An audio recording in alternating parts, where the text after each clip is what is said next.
하나님 말씀 시편 42편입니다. 시편 42편 1절에서 3절 말씀 합독합니다.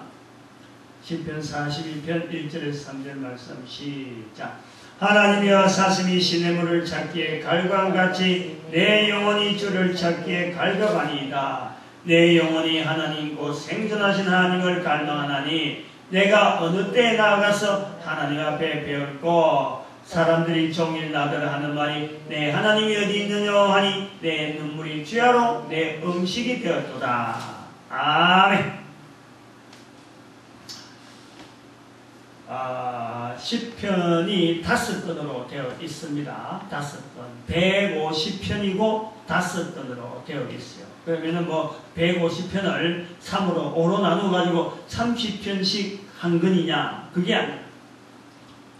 우리가 알 수 없는 어떤 그 구분을 통해서 전체는 150권인데 이게 일정한 변동으로 나눠진 것이 아니고, 이것이 1편에서 41편, 그리고 42편에서 72편, 73편에서 89편, 그 다음 90편에서 106편, 107편에서 150편.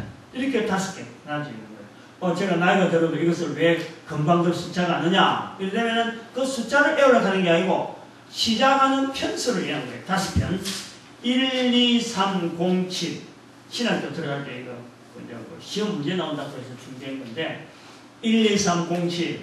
시작하는 편. 1권에 시작하는 것이 1절 1으로 시작하고 2권에 시작하는 게 2로 시작하고 3권으로 시작하는 것이 3으로 시작하고 4권으로 시작하는 게 0으로 5권으로 시작하는 게 7로. 그래서 1편 42편 그 다음에 73편 시작편이거든요. 90편 그 다음에 107편 이게 시작이 되니까 1, 2, 3, 0, 7 이렇게 외우는 거죠. 시편을 처음으로 해마다 계속 지금 몇 년째 3년에 한 번씩 걸쳐서 주일 저녁마다 시편을 하니까 3년마다 저녁마다 하니까 3년에 한 번씩 돌아요. 150편이니까 1년이 50주 정도 되니까 3년 하면은 한 번 돌아오는 거예요. 그래 돌아오는데 몇 년 했죠. 몇 년 하는데 근본에 이제 1편부터 시작할 때를 나름대로 작정을 좀 한 거죠. 편수마다 뭔가 다른 게 있을 거다. 이스라엘 백성들이 뭔가 붙잡는 그 위치를 둔 이유가 있을 거다. 그래서 한 편 한 편마다 독특한 이스라엘 백성들과만 아는 그 어떤 그 주제가 있어가지고 그 주제 순으로 해놨을 것이다. 그래 막연히 그렇게 시작을 했는데 23편을 하면서 41편까지가 1권인데 23편부터는 성령 하나님에 대한 걸 거다 하고 방향을 그래 했단 말이에요.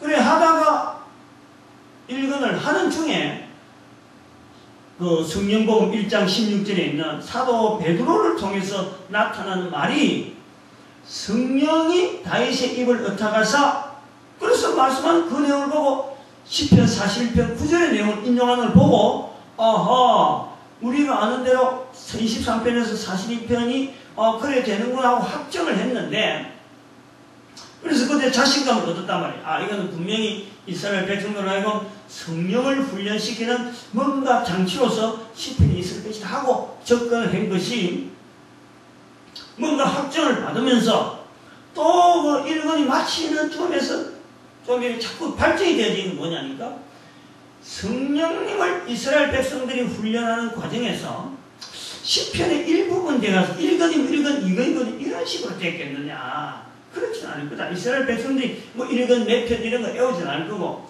어쩌면 시편 전체를 성령에 대한 인식 이런 식으로 훈련한 거 아닌가. 그래서 이제 자꾸 발전하는 거예요.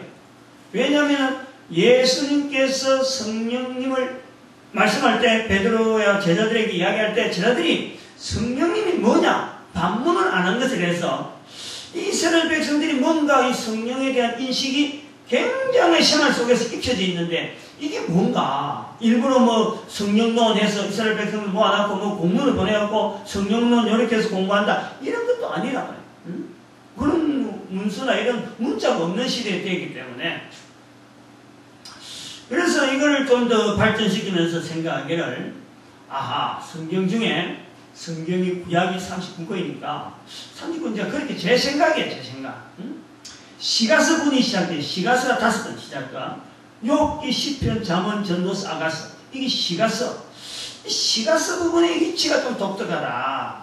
그러면 시가서 전체를 두고 이스라엘 백성들이 시가서를 생각할 때마다 성부 하나님과 성자 예수님과 즉 메시아에 대한 바램을 성부 하나님에 대한 기도를 하면서 구절하면서 그 중간에 도우는 성령 하나님에 대한 인식으로서 이 시가서를 늘 암독한 거 아닌가. 이걸 늘 가까이 하면서 시가서 속에서 나타나는 표현을 통해서 성령 하나님을 인식하는 훈련을 하지 않았을까 하는 것으로서 그렇게 본 거예요. 그러면서 이제는 42편, 1편을 마치고 지금 2권을 들어갔는데 사실은 1권을 하면서 성령 하나님에 대한 표현으로서 1권을 마치면은 2권부터는 도대체 뭐가 있는 거 하고는 그동안 짬짬이 봐온 거죠. 근데 짬짬이 봤는데 내 수준 갖고는 이게 한 편 한 편에 2권에서 나타난 이거 전체를 모르겠더라고. 모르다 보니까 뭐 그냥 간이 뭐 좀 담대해져가지고 뭐 그럴 것 없이 막 시편, 시가서라는 욥기서부터 시작해서 아가서까지 이 전체를 보면 성령 하나님을 인식하는 훈련으로서 이스라엘 백성들이 가졌다. 그만 그렇게 단정하자. 그렇게 하고 시작하는 거예요. 그래서 이거는 시작은 42편에 시작하는 이제 시도를 하지만은 그동안에 해온 이 성령 하나님에 대한 표현이 어떻게 되어 있고 성령 하나님이 어떻게 되어 있으면 이런 것을 이제 의도적으로 하진 않은 거예요. 하지 않으면서 전체적인 포괄적인 내용을 가지고 성령 하나님께서 훈련시키는 성령 하나님을 인식하는 이스라엘 백성들의 표현법을 하나씩 우리가 익혀가는 과정으로 보겠다. 그렇게 이근을 시작하는 서론 쪽으로 이제 말씀을 드립니다. 이 이근에 나타나는 독특성은 뭐냐? 이근에 나타나는 독특성, 그거 잘 모르는 거죠. 제가 뭐 다른 말 해버렸는데 42편, 이근에 처음 시작되는 42편의 독특성이 뭐냐? 이거는 시편의 1편이 시편의 대표적인 어떤 150편의 대표라 할 수 있는 것이면은 이근에 나오는 42편도요, 이게 보통 암송되어지는 내용이 아니라 굉장히 많이 암송되어지는 내용이고, 이것은 또 기독교, 소위 말하는 우리 교회의 역사 속에서도 이 42편의 표현 때문에 교회가 지금은 그런 걸 안 쓰죠. 지금은 안 쓰는데 로마 교회에서, 로마 사회에서 아직까지 기독교가 공인되기 전에 교회를 박해하는 그 세력들, 로마 제국에서 기독교 예수 그리스도를 신앙하는 사람들끼리 이 믿음의 고백을 하는 사람들이 시편 40에 나타나는 하나님이여 사슴이 시냇물을 찾기에 갈급함같이 내 영혼이 주를 찾기에 갈급하니이다. 예수 그리스도를 신앙한다 하는 이 표현이 얼마나 힘이 들고, 그렇다고 해서 놓치는 안 되고 붙잡기는 붙잡아야 되는데 주변에서 너무 많이 핍박하니까 그 핍박당하는 성도들의 신앙의 모습을 시편 42편에서 따와가지고 이 사람들이 자기의 신앙 고백, 자기 현재 위치에서 내가 참 주님 안에서 내가 신앙을 가진다고 하는 이 자체가 그대로 내가 잘 유지하고 있습니다. 내 형편이 어려운 형편이지만은 내가 그대로 이 자리를 지키고 있습니다. 이런 것을 나타내기 위해서 그 모습을 그리는데 바로 사슴을 그리더라라는 거예요. 사슴. 우리가 그 산타크로스 오면은 루돌프 사슴코 이래, 루돌프 사슴코, 사슴을 그리는 그 사슴의 그것이 그냥 동물 하나가 사슴이 그냥 툭 떨어진 것이 아니고, 이게 시편 42편과 관계되어진 교회의 오랜 역사 가운데 핍박받고 어려운 환경 속에서 신앙을 지키는 사람들이 이걸 표현하는 거예요. 나는 지금 형편이 그렇지만은 내가 이 신앙에서 떠나지 않을 겁니다 하는 그 다짐, 그 다짐으로서 사슴을 그렸다. 그것도 또 우리가 아는 대로 물고기를 그렸지 않느냐. 그렇죠. 물고기를 그렸죠. 물고기는 주는 그리스도시요 하나님의 아들입니다 하는 그 그 마태복음 16장 16절에 있는 그 표현을 자기 신앙 고백으로 나는 그리스도를 주로 믿는 사람입니다. 이걸 그릴 때에 그림을 물고기를 표현하고 내가 지금 어려운 형편이지만 내가 신앙 지킨 자리에서 내가 절대 변치 않겠습니다. 나는 자기의 굳은 신앙의 모습을 나타낼 때는 바로 이 사슴을 그린 거예요. 사슴. 그때까지만 해도 교회라는 것은 십자가가 세워지는 그 모습이 아니었어. 십자가 세워진 데서 있을 볼 수가 없는 거예요. 십자가 자체가 이 저주받은 그런 형태이기 때문에 십자가를 감히 그리려고 하질 않는 거예요. 예수님께서 십자가에 죽은 예수님이라는 고백을 하지만 오늘날은 십자가만 그러면 그러면 예수님 딱 상징이 돼가지고 누구든지 인식이 되어지는데 옛날에는 아직까지 교회가 핍박받을 당시에는요 십자가 그린다는 이것은요 상상도 못하는 거예요. 그건 오히려 예수님을 주님을 욕되게 하는 거예요. 욕되게. 십자가 그 비참한 지역에서 죽은 그리스도 그걸 다시 십자가를 부각시키면 주님은 깔아지는 거예요. 그만큼 사회적인 인식이 십자가에 대해서 굉장히 부정적인 시대에 십자가를 내걸지 못한단 말이에요. 그럴 때에 10편 40편에 나타난 이것은 구약의 오래된 그 어떤 관례로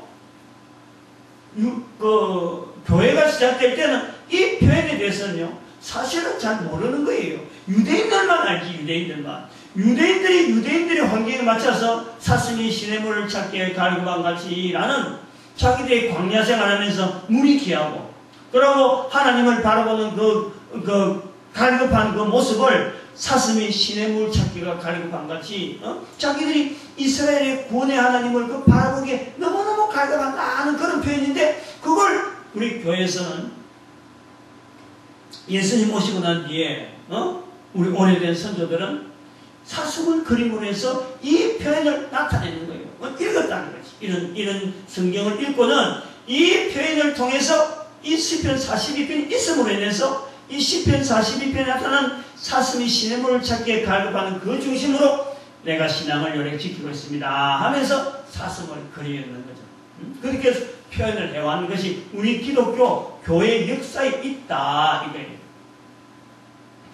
그러면서 우리가 이건에 나오는 42편 특징이 교회사적으로 이렇게 특징이 좀 있다 그러면은 또 한편으로는 보면 이 42편이 이건에 시작되어지는 42편이잖아요. 그러면서 우리가 10편 그러면 제일 많이 그려져 있는 글이 이게 다윗의 시입니다. 다윗의 시. 10편 자체를 다윗의 이름으로 불려줄 정도로 다윗의 시. 근데 42편에 들어가 보면은 이건으로 들어가 보면은 다윗의 시는 많이 없어요. 1권에 다윗이가 많고 그 다음에 5권이 다윗이가 많아요. 중간에 다윗이가 또 2권에도 다윗이가 전혀 없는 건 아닌데 군데군데 있어요. 그래서 2권, 3권 이래 넘어가면서 4권 이래 4권 같은 경우는 90편부터 시작되는 그거 가보면은 오히려 모세의 기도가 나오네요. 모세의 기도. 그래서 2권, 3권, 4권으로 가면서 다윗의 시가 있지만은 다윗의 시는 듬성듬성하게 있고 그 대부분이 독특한 이스라엘 백성들 중에서의 선조들 중에서 백성들 선조들 중에서 남긴 나름대로의 신앙 고백을 이렇게 건수에 맞춰서 특별히 구분해서 이어나 우리는 그걸 알 방법이 없어 도대체. 이걸 갖고 또 1권은 어떻게 되고 2권은 어떻게 되고 3권은 어떻게 되고 이걸 연구한다고 또 있을 만한 이 같이 있느냐 그것도 없단 말이에요. 그러니까 연구를 깊이 하지 않았어요. 아마 앞으로는 이걸 좀 연구한 사람이 안 생기겠나. 제가 이제 이렇게 자꾸 구분하는 이런 걸 통해서 이 방송을 통해서 자꾸 듣고는 아마 이렇게 1, 2, 3, 4권, 5권을 특별히 10편에 대한 이 구분을 조금 한번 연구를 해보고 후대 사람들에게 도움되는 그런 어떤 자료들이 많이 나오길 바라죠. 그래서 오늘 42편도 보니까 고라 자손의 마스기래. 고라 자손의 마스기. 고라 자손. 이 고라 하면요 사실 좀 성경 속에서 좋은 인물이 아니고 고라. 고라당 이러는 거예요. 이거는 어쩌면 광야교회에서 모세가 지도자가 되어서 나가는 이 광야교회라고 볼 때 여기 이단이라 이단. 고라당 이단. 근데 그 고라 자손의 마스길 그 고라 자손으로부터 내려오는 그 어떤 내용을 가지고 시편에다 딱 이어놨는다. 이 의미가요, 굉장히 의미가 있다고 합니다. 이런 내용. 다윗의 시만 있는 이런 분위기에 있었는데, 고라 자손의 마스기라는 제목을 분명히 이어가지고 이스라엘 백성들이 이건의 첫 장으로 삼는다. 그리고 이 내용이 너무너무 신앙에 대한 갈급함. 마치 고라 자손이라고 하는 이 42편 자체가 광야에서 고라당으로 있었던 그 사람이 광야에서 이 신앙 고백을 한 건 아니고, 그렇게 쭉 고라 자손이 광야에 있다가 또 이스라엘 백성들하고 혼자는 팔레스타인에 넘어와서 요단강 건너 시내 살다가 그 중에서 특별히 고라 자손 중에서 참으로 이스라엘 백성들의 마음이 감동이 가는 이런 표현을 한 자손이 썼겠죠. 그 고라당이 썼다는 건 아니고 고라 자손이라는. 근데 그러한 어떤 그 인맥 관계도 전혀 고려치 않고 이것이 이스라엘 백성들에게 너무 잘 알려지니까, 너무 많이 그 신금을 울리니까 이건의 첫 장으로 집어넣어 준 정도로 깊이가 있고 의미가 있고 또 한편은 무게가 있고, 여러 사람들이 지지하는 층이 상당히 깊으니까 이 장 이건의 첫 장으로 사실 편에다가 자리를 딱 잡아서 일부러 다른 거하고 밀리겠지 뭐. 1권을 다 집어였고 2권의 첫 장으로는 요 고라 자손의 이 마스기를 집어였겠다 하고, 아마 이스라엘 백성들이 이 편집한 사람이 작정을 하고 이었겠죠. 그런데 왜 그런 기준이 있는지 우리는 알 수 없다 이 말이에요. 그래서 이 42편의 내용이 이 전체를 보면은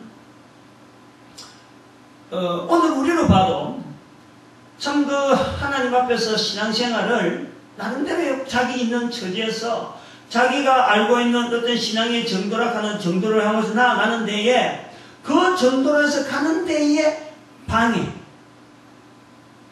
이렇게 하는 것이 올바른 신앙인 줄 알고 가는데 환경이 그렇지 않는 거예요.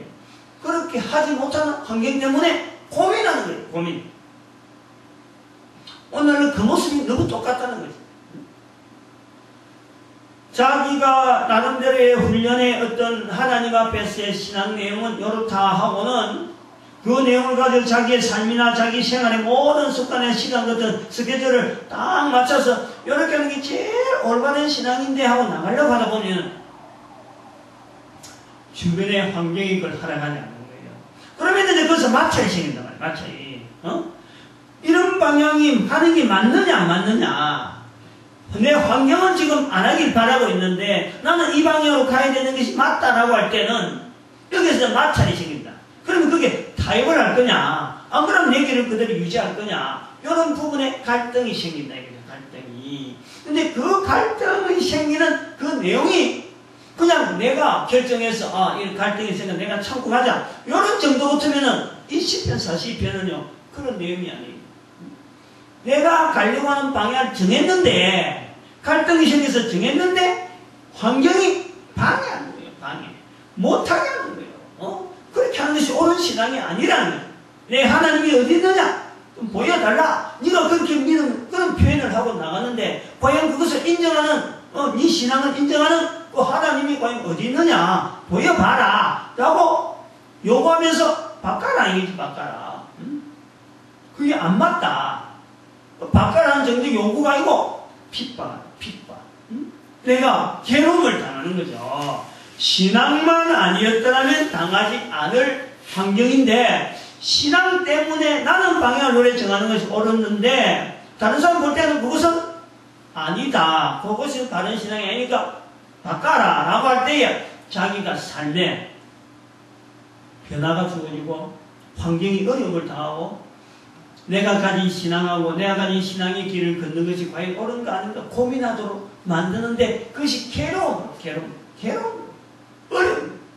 그 어려움에 대한 내용 놓지는 못하겠고 신앙은 놓지 못하겠고 신앙대로 가긴 가야 되는데 너무 앞길이 망망하고 잡히는 것도 없고 누가 잡아 당겨주는 것도 없고, 근데 가야 될 때에 그 자세가 사슴이 시냇물 향해서 나가는 것처럼, 시냇물이 있으면 바로 물을 벌고 다시는데 시냇물이 없단 말이에요. 그러니까 코로서 냄새를 맡아서 물기를, 수분의 냄새를 맡아서 가는 그 사슴이 방향을 해서 나가긴 나가는데 눈에 보이지 않고 지금 잡히지 않는데, 그러면서 기진맥진한 거예요. 기진맥진. 응? 아직까지 시냇물을 보지도 못하면서 그 앞에 못 가고 뭐 어쩌면 턱석 주지 않는 모습이라든지 한 발짝 앞에 시냇물이 있다 하더라도 갈 힘이 없을 정도로 힘이 다 빠진 그런 간절하고 갈급한 내용을 이제 표현해나니까 정말 그 참 신앙을 가지고 고민해보던 사람은 이 시편 42편 앞에 전부 다 같은 고백이 나는 거예요. 아, 나도 그래, 나도 그래. 이 표현 한마디가 그런 내용을 꺾은 사람이 간절한 그 현장을 가지고 그대로 이스라엘 사회에서 볼 수 있는, 흔히 볼 수 있는 시냇물을 찾던 사슴의 모습을 보듯이 자기 모습을 연결하니까 누구든지 공감하는 거예요. 누구든지. 그러니까 하하, 이게 우리 모습이다. 그리고 기독교 참 초기에 사슴의 그림을 그릴 정도로 이게 공감이 되어진 내용이다 이거죠. 여기까지는 뭐 일반 교회사 문제라든지 또 성경의 내용이라든지 시편의 내용 전체를 하나로 이렇게 이제 정리된 거예요. 정리하고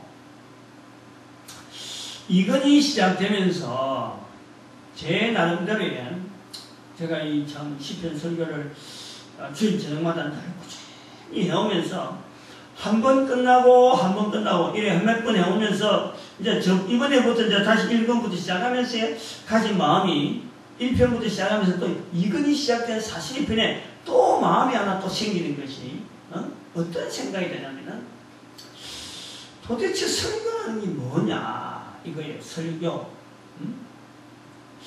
이 교회의 역사가 모세로부터 시작해서 광야교회까지 치면은 이게 뭐 수천 년 동안 되어지고 그 광야교회는 우리가 너무 좀 머니까 이스라엘 사회가 뭐 우리는 가까이 안 되니까 멀어진다 하더라도 그러면 예수님 오시고부터 이 교회라는 것을 통해서 우리가 보는 것만 2000년이 2000년.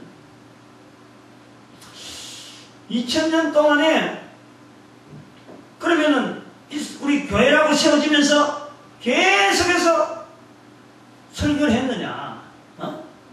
제가 지금 시편 1편부터 150편을 매주일 저녁에 한 편씩 설교를 하고 이런 알려주는 것처럼 나름대로 주일마다 모여서 설교를 했느냐? 아니라고 분명히 아니라고. 적어도 1500년은 그냥 지나간 거예요. 주일이 돼도 이게 뭐 주일날 설교하는 건지 예배드리는 건지 이거 구분이 없이 그냥 보내는 거예요.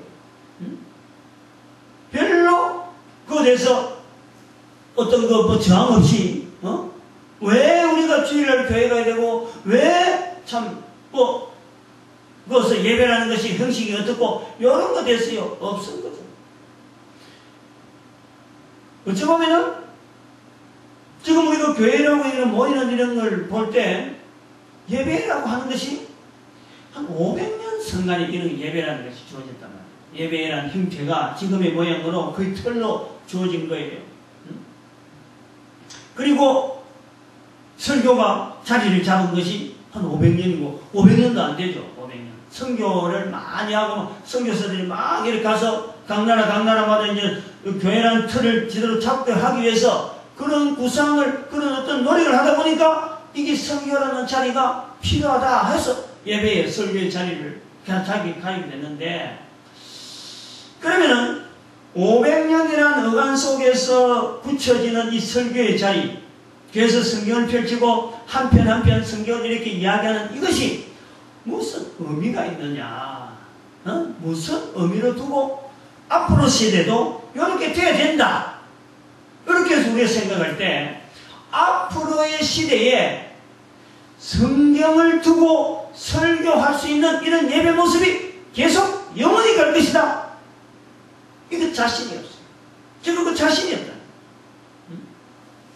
제가 그렇게 해왔지만은 설교를 통해서 교회에 와서 예배에 참석하고 예배를 들으면서 예배를 통해서 설교를 통해서 이 계속해서 성경을 주제를 해가 성경의 내용을 가지고 설교를 하는 이런 형태로 주일을 보낸다. 계속되어질 것이다. 요거 제가 자신이 없습니다. 제가 앞으로 100년 후에 200년 후에 어떻게 저는 뭐 지금 뭐 이야기할 그건 안 되지만 그러나 분명한 거는 시대가 바뀌고 있다. 그걸 느끼는 거죠. 인터넷 시대.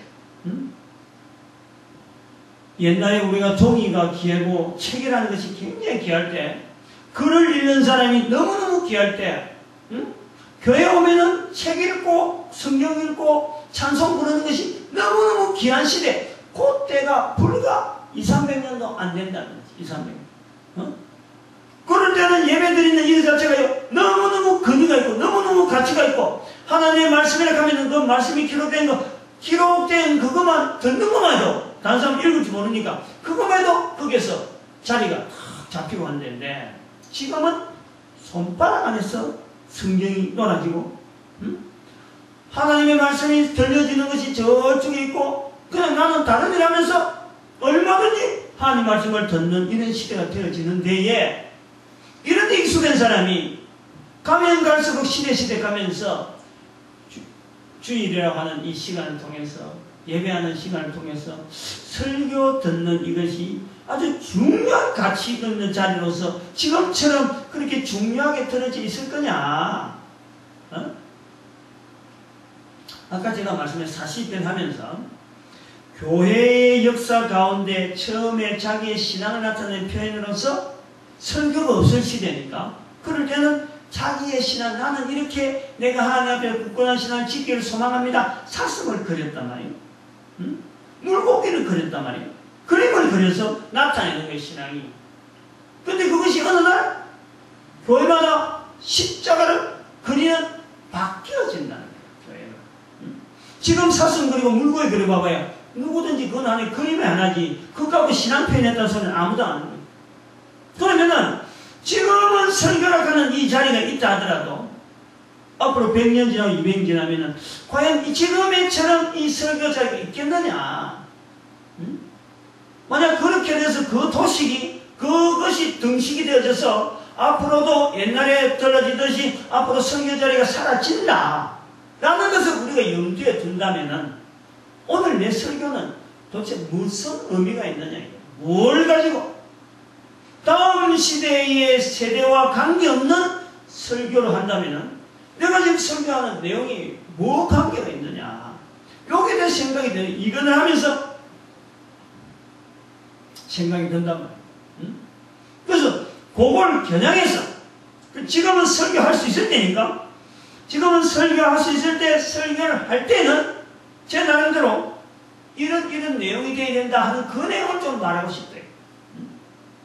앞으로 설교를 안 할 수도 있기 때문에 우리가 설교라는 하도 뭐 관계없고 해도 되고 안 해도 되고 하는 이런 그건 나않고 변화가 될 수 있겠다 하는 그런 생각할 때 지금 내 설교는 반드시 뭔가는 의미 있는 해석을 뭐 이래야 옳다 저래야 옳다 이런 의미가 아니고 우리가 지금 설교라는 자리를 통해서 선포가 되어지는 그 내용의 방향 설교자가 설교를 하면서 이 설교의 내용에 맞춰야 될 방향 그것은 첫 번째는 예수님이 말씀하신 대로 마태복음 12장 32절의 말씀처럼 나는 부인해도 나는 거역해도 용서받지만 성령을 거역하면 용서받지 못한다 하는 이 말씀에 비춰가지고 설교 현장마다 철저하게 성령님의 역사를 드러낼 수 있는 그런 설교라야 앞으로 이 설교가 계속해서 다른 패턴으로 바뀌더라도 지금 내가 설교하는 이 내용의 의미가 그게 맞춰져서 같이 존속할 수 있는 그런 자리가 되지 않겠느냐. 그냥 내가 설교 한 편 했다. 지금 뭐 2012년 지금에 설교하면 해표로 끝내는 게 아니고 다음 세대와 연결될 수 있는 지금의 설교. 즉 다음 시대 지금에 있는 사람들이 예수님 말씀 따라서 누구든지 성령님을 인정하게 하는 그런 내용을 분명히 기초를 해가지고 선포가 되어야 될 내용의 설교가 되지 않겠느냐. 그거를 한번 생각해보고 그 다음에 또 하나는 반드시 지금의 설교하고 다음 시대에 어떤 형태로 변화되더라도 지금의 설교 내용이 바탕이 되어지는 이 신앙의 발자국이 같이 연결. 성경 해석에 있는 성경의 내용을 그냥 막연하게 풀 게 아니라 오래전에 기록되어 있는 그 성경의 내용이지만은 다음 시대, 나를 통해서 다음 시대가 이 성경을 보게 되고 또 어떤 연결이 되어질 텐데, 내가 지금 시대에 있는 내용을 가지고 내 시대에 있는 사항을 다음 시대 사항이 성경 말씀을 통해서 일정한 흐름을 느낄 수 있고 볼 수 있는 그런 내용의 설교를 해야 되지 않는가. 다음 시대 사람을 위해서 지금 시대의 내용을, 지금 상황의 내용을 이미 오래전에 기록되어진 이 기록 자체는 오래된 거지만 지금 시대에, 지금 내가 해석하고 지금 내가 적용하면서 성령님을 나타내는 이 내용을 통해서 다음 시대 사람이 요것 포인트로 해서 잡아낼 수 있도록 할 수 있는 그런 게 아닌가. 그 내용을 봐야 되지 않느냐. 그렇다면 다음 시대 사람들이 이 성경을 도대체 어떤 형태로 가지고 예배를 드릴 것인가, 요걸 추정 안 해볼 수가 없어요. 추정해봐요. 그래서 지금의 인터넷 시대가 되고 지금의 이 핸드폰 시대가 되고 조금 더 가면요 어떤 형태로 갈지 몰라요. 어떤 형태. 책이라고 하는 이런 성경책 자체를요 아무도 안 들고 다닐 수가 있어요. 그 전부 다 OHP나 이렇게 스크린을 통해서 보든지 자기 손바닥에 있는 핸드폰을 통해서, 스마트폰을 통해서 읽든지, 그리고 성경책이라고 하는 그 책 자체가 가지는 근위는 이제는 옛날에 가지고 있던 그 자리가 살며시 사라지는 거예요. 근위 자체가 없어요. 성경책이라는 근위 자체가. 완전히 이건 전자책이 되고, 이거는 디지털화된 부호만 되겠죠. 그게, 그래 있을 적에 지금 우리가, 42편 앞반에 사슴이라고 하는 이 기호를, 2000년에 썼지만 지금 우리가 아무도 기억하는 사람이 없고, 지금은 성경에 대해서 설교를 하고 있는데, 앞으로는 설교를 쓰지 않는, 그런 우리가 사항을 우리가 한번 연구를 해본다면은, 이 설교 자리, 그러면 지금 내가 설교하는 설교자의 자리로서 이 말씀을 볼 때, 어떤 자세를 가지면 좋을까 하는 그런 고민을 제가 해본 거죠. 42편 하면서. 근데 분명한 거는 하나님이 지금 성령님을 통해서 우리 인간들과 더불어서 지금 구원의 섭리를 이끄는 이 줄기 하나는요, 이거는 시대마다 변하지 않는다. 요거 원줄기, 지금 성경을 처음에 기록하고부터 시작해서 계속해서 흘러오는, 성경의 기록이 글로서 문자로서 기록돼야 돼요. 1455년에 금속 일탈자가 만들어져서 그 다음에 1517년에 종교개혁이 일어나고 막 이런 과정을 통해서 교회 모습이 막 바꿔지더라도 처음에 성령님을 통해서, 성경을 통해서, 교회를 통해서, 또 성도를 통해서 꾸준하게 역사 속에서 나타났던 그 줄기 하나, 그거는요 변함이 없어요. 그 변함이 없는 중에 우리가 주일에 모여서 예배 드리도록 만드는 그 환경에 대한 우리가 하나님의 어떤 성령님의 섭리, 인류 역사 가운데 만들어 놓은 이 주일이라고 하는 이런 제도, 그리고 예수님 오시고부터 시작해서 AD 1년이라고 불려지는 모든 인류가 공동으로 쓰고 있는 연대, 7일로 딱 조정을 해갖고 모든 나라가 지금 7일로 순환해갖고 일주일 순환으로 지금 그걸 받아들이고 있는 이런 내용에 대한 우리 접근을요, 앞으로는 보다 더 구체적으로, 예를 들어서 42편 1절에 내 영혼이 주를 찾기에 심령이 갈급하답니다 하고, 그렇게 갈급한 그 심령, 하나님이 나와 함께 해주신 그 자세에 대한 표현하는 그 표현에 대해서 하나님께서 응답하시는 그 표현은요, 사람이 바라는 그런 어떤 간절한 것보다도 하나님은 더 간절하게 하나님을 나타내시려고 하는 그 표정으로 보는 거죠. 우리가 지금 전 세계 사람들이 하나님을 자꾸 떠나고 있는 것 같은데도 하나님은 모든 사람이 주를 인정할 수밖에 없도록 연대를 만들어놨고, 주일이라고 날짜를 지킬 수밖에 없도록 일주일 단위로 모든 인류가 그걸 받아들일 수 있는 것을 한 것은 누가 이 일을 했느냐? 그거는 분명히 하나님이 하신 거예요. 왜 그런 일을 했느냐? 사람들로 하여금 하나님 앞에서의 즉 구원의 승리 안에서 들어올 수 있도록 하나님께서 제도와 날짜를 장치를 하고 있는 거예요. 우리는 그런 것 때문에 고민해하고 하나님 왜 나를 안 도와줍니다 하고 심령이 갈급하게 외치는 것인데 하나님은 그 모든 것에 응답이 들어있는 어마어마한 스케일로 우리를 위로하신다. 위로. 그걸 42편의 표현을 통해서 우리가 인식을 하자는 거죠. 인식을. 있다는 거예요. 반드시 주일을 예배드리는 이 모습은요, 영원히 가야 되는 분명한 조건을 하나님께서 만들어 놓고 계시는 거예요. 사람들의 상태가 성경은 읽을 수도 있고 안 읽을 수도 있는 건지 모르지만은 주일이라고 하는 이 주일 자체에 대한 건 지금 2000년에 여기 걸쳐서 분명하게 지금 딱 전 세계가 인정할 수밖에 없는 틀을 만들어 놨다는 거예요. 그래서 우리가 사슴이 시냇물을 찾기에 갈급한 같이 내가 가는 길이 옳은가 아닌가라고 망망하고 이게 도대체 맞는지 안 맞는지 모르겠다 하고 걸어가는 거지만은 하나님은 그보다 더 큰 스케일로 네 가는 길이 분명히 맞다. 자신있게 걸어라. 라고 하는 보이는 모습으로 1년에부터 시작되어지는 이 참 2012년이라고 하는 이 자체의 연대만 우리가 고려하더라도 전 세계에서는 이걸 안 쓸 수가 없잖아요. 지금. 역사가 그래 해왔다는 거예요. 근데 거기서 바로 예수님을 인정하는 연대주건, 연대, AD로. 그걸 부인할 사람은 지금 지구상에 아무도 없고, 또 일주일도 안 되고 잘라난 것에 대해서 아무도 부인할 수 없고, 근데 그 일주일을 지금 교묘하게, 지금 각 나라마다 일주일에 주일 문제를 뒤로 보내고, 어떤 나라는 막 뒤로 보내고, 월요일부터 시작해서 월화수목금토 일 하고, 일 자체를 무시하려고 하는 이런 시도는 나라가 없는 나라가 그런 거 시도하는 나라가 있다. 없지는 않다 이거지.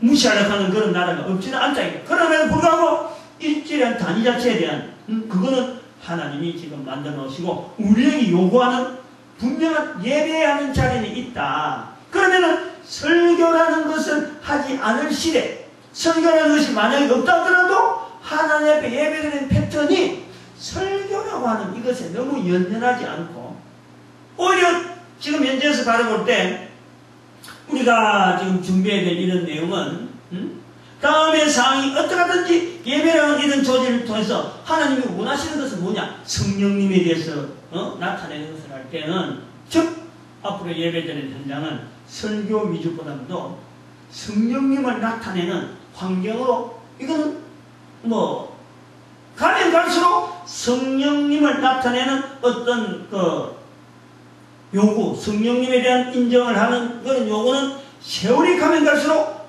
모든 환경이 더욱더 그쪽으로 더 접근할 것이다.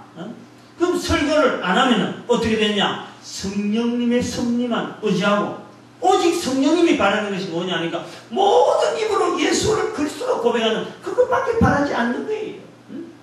근데 우리는 지금 이미 성경에서 기록되어 있는 이 성경을 하나의 설교 텍스트로 잡고 있다 보니까 시편도 해야 되고 참 구약도 해야 되고 이 설교라고 하는 이 자리를 하다 보니까 성경에 많은 내용을 이것도 이것도 저것도 해야 되는데 그냥 주먹구구식으로 어찌 보면 말이에요. 넘기는 식으로 설교 한 편 하는 식으로 넘어가고 있으니까 다음에 내다볼 때는 우리 이런 자리보다도 내가 있는 데서 고민을 해야 돼요. 고민을 해보자. 이 설교라는 것이 이런 자리로 가는 것이 과연 옳은 거냐.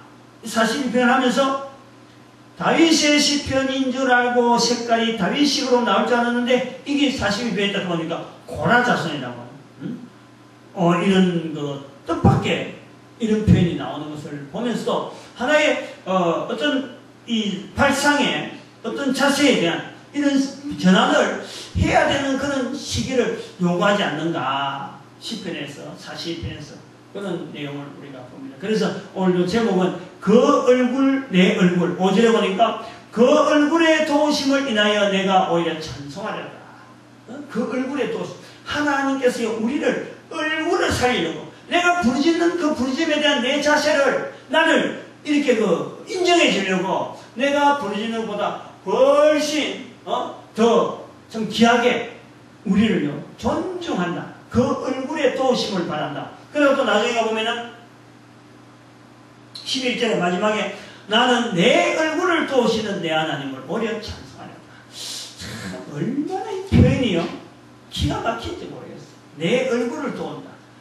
아니 이쁜 얼굴인지 안 이쁜 얼굴인지 내 스스로 자신하지 못하는데 하나님은요 내가 부르짖는 그 부르짖는 중심의 깊은 걸 보면서 사슴이 시냇물을 찾기에 갈급하는 그 자세를 하나님께서 귀하게 여기시고 내 얼굴을 귀하게 여기서 나를 높여준대요. 나를 높여준대요. 다시 말하면 내가 신앙으로 지내서 고민하는 그 고민은 어떤 형태로든지 하나님은요 다 받아주겠다는 거예요. 다 받아주겠다. 그래서 내가 고민하는 것보다 훨씬 더 놀랍고 위로되어도 큰 위로로 안정되게 마음껏 신앙할 수 있는 그런 환경을 만들어 가시는 하나님의 섭리. AD 지금 2012년이라든지 주의를 만들어 놓았다든지 또 보면 또 우리나라 우리 민족 속에서요 하나님에 대해서 부르는데 하나님, 예수님, 성령님 하고 이렇게 부를 수 있는 우리 민족 되어진 것 이게 보통이 아니잖아요. 내가 뭐 국어학자가 되어갖고 예수님 뒤에다가 님자 붙이자 이렇게 국민들 계몽해갖고 님자 붙이는 거 아니잖아요. 전 세계 어느 나라 민족이 언어에 이렇게 단어 속에 바로 존칭어가 바로 들어간 민족의 언어는요 없어요. 없어요. 우리 민족이 가진 이 한글의 독특성은요 하나님을 전 세계에 알리기에는 너무 좋은 우리가 장치를 가지고 있다. 자부심을 느껴야 돼요. 자부심을. 자부심을 느껴요. 42편을 통해서 이근이 시작되어지는 42편을 통해서 한번 우리 설교한 자리를 한번 생각해보고 다음의 세대에 만나게 될 여러 사람들이 내가 지금 드리는 설교, 내가 지금 드리는 예배 하나를 통해서 어떤 영향 속에서 저들이 연결될 것인가 하는 그 고민도 한번 해보게 되었습니다. 선하게 인도하신 하나님, 그 얼굴을 도우신 하나님, 내 얼굴을 반드시 도우신 하나님, 나를 크게 위로하여 주실 하나님. 그래서 주님 안에서 우리의 신앙의 고민은 더욱더 어떻게 보면 긴장된 것 같지만은 어떻게 보면 절실한 것 같은데 그것을 통해서 내 눈물 다 들어 응답해 주시고 위로해 주시는 그 하나님의 놀라운 섭리를 영광 돌리는 저희들의 모습을 하나님은 기대하면서 준비해 놓고 있습니다. 용기를 가지고 힘내시기 바랍니다. 아멘. 기도드립니다.